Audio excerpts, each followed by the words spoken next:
Di video kali ini kita akan membahas mengenai salah satu materi penting dalam matematika, yaitu identitas Pitagoras. Teman-teman gak perlu khawatir karena materi ini akan sangat mudah apabila teman-teman dapat memahaminya dengan baik. Nah, identitas Pitagoras seringkali muncul dalam soal-soal matematika, terlebih khususnya pada trigonometri matematika. Nah, identitas Pitagoras ini membahas seputar hubungan antara sisi-sisi dalam segitiga siku-siku. Pastinya teman-teman sudah mengetahui mengenai teorema Pitagoras sebelumnya, karena identitas Pitagoras ini merupakan kelanjutan atau ada hubungannya tentang teorema Pitagoras. Nah, untuk lebih jelasnya kita akan membahas dalam video ini mengenai apa itu identitas Pitagoras, apa manfaatnya, dan bagaimana cara untuk mengenali dan mengerjakan identitas Pitagoras. Assalamualaikum warahmatullahi wabarakatuh. Nah, pada video kali ini saya akan membahas mengenai identitas Pitagoras pada materi trigonometri. Nah, sebelumnya perkenalkan, nama saya Dwi Febrianti dengan NIM 20700121011.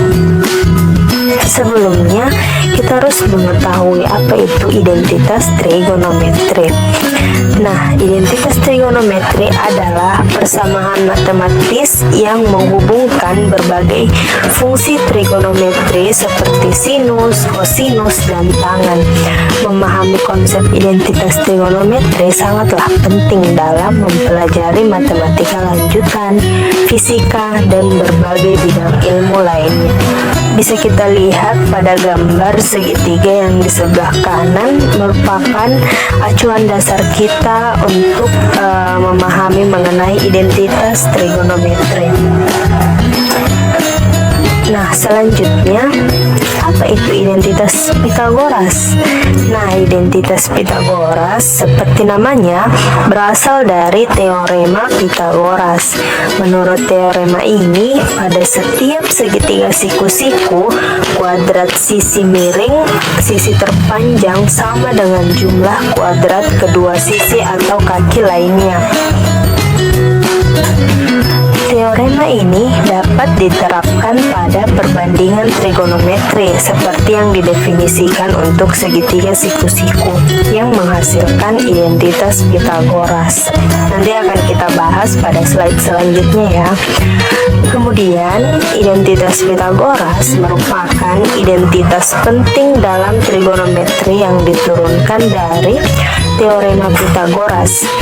Identitas ini digunakan dalam memecahkan banyak masalah trigonometri di mana satu rasio trigonometri diberikan dan rasio lainnya dapat ditemukan.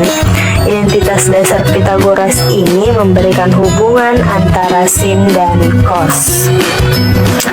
Oke, masuk pada pembahasan yang pertama, yaitu identitas pertama atau identitas yang akan kita munculkan berdasarkan dari teorema Pitagoras. Nah, seperti yang kita ketahui, tentunya kita sudah mengetahui aturan-aturan dasar mengenai sin theta itu sama dengan A per C, cos theta B per C, tan theta A per B, cosec theta C per A, secant theta C per B, dan kotangen theta B per A. Jadi ketiga ini merupakan kebalikan dari aturan-aturan dari sin, cos, dan tan. Oke, kemudian kita juga pasti sudah mengetahui mengenai rumus Pitagoras karena ini merupakan materi dasar mengenai segitiga atau trigonometri, di mana rumus Pitagoras itu A kuadrat tambah B kuadrat sama dengan C kuadrat. Oke, jadi rumus ini muncul dari segitiga pada gambar di samping.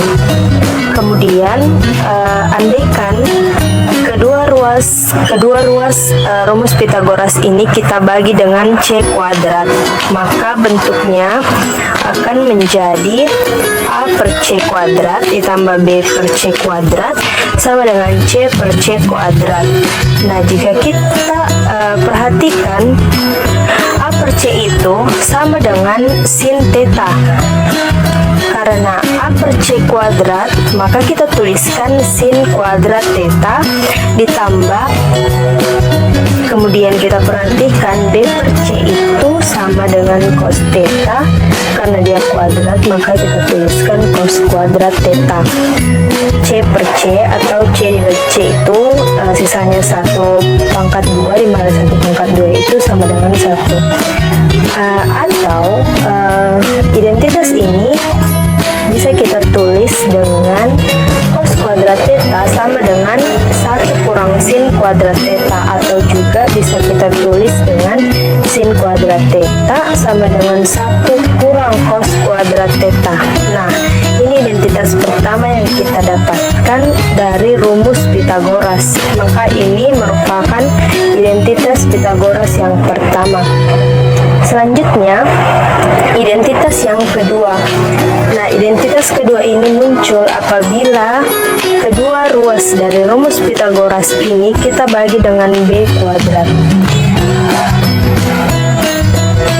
Nah, jika kita bagi kedua ruas dengan B kuadrat, maka bentuknya akan menjadi A per B kuadrat ditambah B per B kuadrat C per B kuadrat, dimana jika kita perhatikan A per B itu sama dengan tan theta.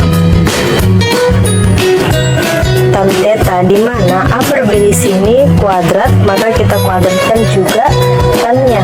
Berarti tan kuadrat theta ditambah B bagi B sama dengan 1 kuadrat sama dengan 1. Nah, karena C per B itu sama dengan secant theta, dan karena C per B dikuadratkan, maka secant kuadrat theta. Atau identitas yang kedua ini bisa juga kita tuliskan menjadi secant kuadrat theta sama dengan 1 ditambah tan kuadrat theta, atau juga secant kuadrat theta kurang tan kuadrat theta sama dengan 1. Nah, ini merupakan identitas Pitagoras yang kedua yang muncul apabila rumus Pitagoras ini kita bagikan dengan B kuadrat di kedua sisinya.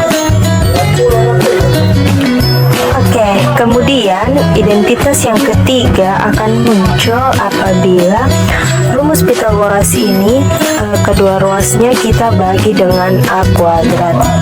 Nah, apabila kedua ruas ini kita bagi dengan A kuadrat, maka bentuknya akan menjadi maaf di sini typo, jadi di sini A kuadrat.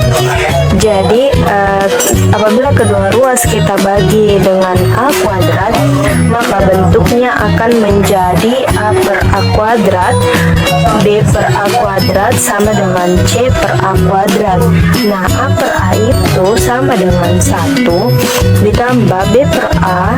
Di sini apabila kita lihat B per A itu sama dengan kotangen theta, maka kotangen kuadrat theta sama dengan C per A, di mana C per A adalah cosec theta. Nah, identitas yang ketiga ini bisa juga kita tulis menjadi cosec kuadrat theta sama dengan kotangen kuadrat theta tambah 1, atau bisa juga kita tulis cosec kuadrat theta kurang kotangen kuadrat theta sama dengan 1. Nah, jadi ini merupakan identitas Pitagoras yang ketiga yang muncul dari rumus atau teorema Pitagoras.